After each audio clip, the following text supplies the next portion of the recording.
Mais nous ne le pouvons pas.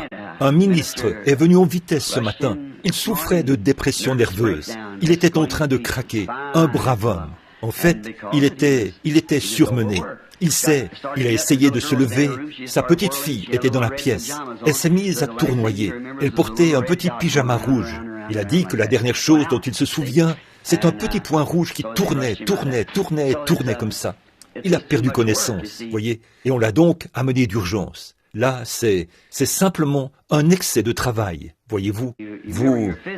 Souvenez-vous, vous êtes un être physique. Nous pensons que tout le fardeau repose sur nous. Mais vous savez, Dieu a partout des serviteurs qui s'occupent d'une partie de cela. Faisons donc du mieux que nous pouvons. Mais c'est un ministre bienveillant qui essaie de faire tout ce qu'il peut en ces derniers jours pour son Seigneur. J'ai certainement, et le Seigneur l'a délivré à l'instant même. Il va bien, il l'a remis sur pied dans son état normal.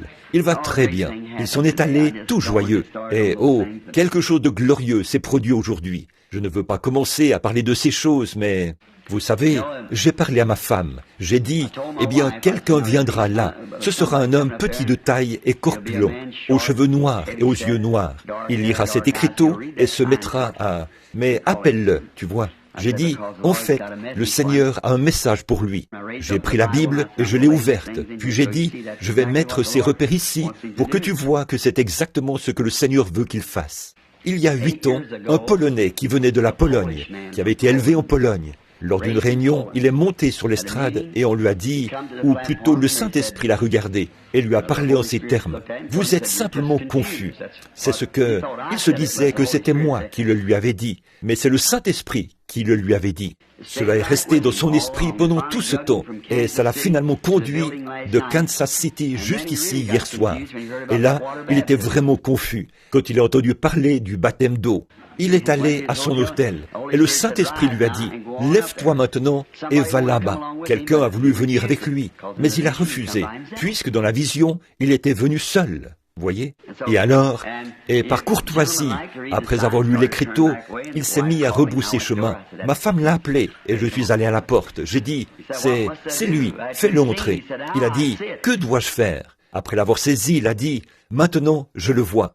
J'ai dit « je tiens à vous montrer ceci pour que vous le sachiez, voyez-vous. » J'ai dit « Le Seigneur m'a dit que vous viendriez. Vous pouvez le lui demander. » J'ai dit « Maintenant, voici le passage de l'Écriture. Lisez-le ici même avant de partir. » Il est ici maintenant pour se faire baptiser au nom de Jésus-Christ. Alors, il se peut qu'il soit assis là, maintenant. C'est bien possible. Êtes-vous ici, frère ? Le frère polonais, hein? Oui, là-bas au fond, dans le coin. Le voilà. Oui. Levez-vous. Levez la main pour que l'on puisse vous voir là-bas. Très bien. De voir le Saint-Esprit, cela arrive tout le temps.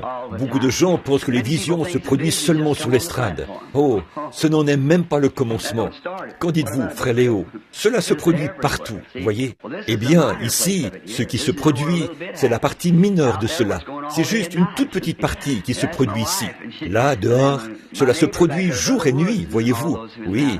Demandez à ma femme, et elle, ou à eux, à mon voisin, frère Wood, là-bas au fond, et à tous ceux qui sont dans les environs. Oh là là, ce qui se produit ici, ce sont les petites choses. Là-bas, ce sont les grandes choses qui se produisent. Or, on n'en a pas encore raconté la moitié. Oh, je suis si heureux pour cela, sachant que notre Seigneur vient bientôt, et qu'à ce moment-là, nous serons avec lui pour toujours. Pas pour toujours, mais pour l'éternité.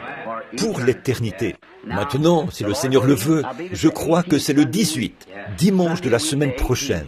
Dimanche de la semaine prochaine, le 18. J'ai eu un combat terrible. Satan a essayé de me filer cette grippe qui sévit par ici. Je n'arrête pas de la lui remettre. Il me la donne et je la lui remets. Donc, j'ai donc dû livrer un petit combat. Alors, lui et moi, nous combattrons probablement cela la semaine prochaine. Ainsi donc, si le Seigneur le veut, dimanche de la semaine prochaine, le 18, nous essayerons d'avoir quelques réunions pour prier pour les malades, parce les besoins ne cessent de s'accumuler. Il y a des cas extrêmement urgents que nous essayons de traiter le plus rapidement possible. Aux heures, à toute heure de la nuit, les gens viennent et repartent. Donc, le 18, nous aurons un service régulier de guérison. Si vous avez des bien-aimés qui aimeraient que l'on prie pour eux, amenez-les ou faites-les venir à ce moment-là. Bon, beaucoup de gens de Jeffersonville m'ont dit, ils ont dit qu'ils partaient à temps pour arriver ici vers 17 heures, mais qu'il n'y avait même plus de place pour garer leur voiture, ou 18 heures. Alors j'ai dit, eh bien vous, ce sont nos frères qui nous rendent visite de partout, des gens, beaucoup de ministres. J'ai dit, ils s'appuient sur ces enseignements.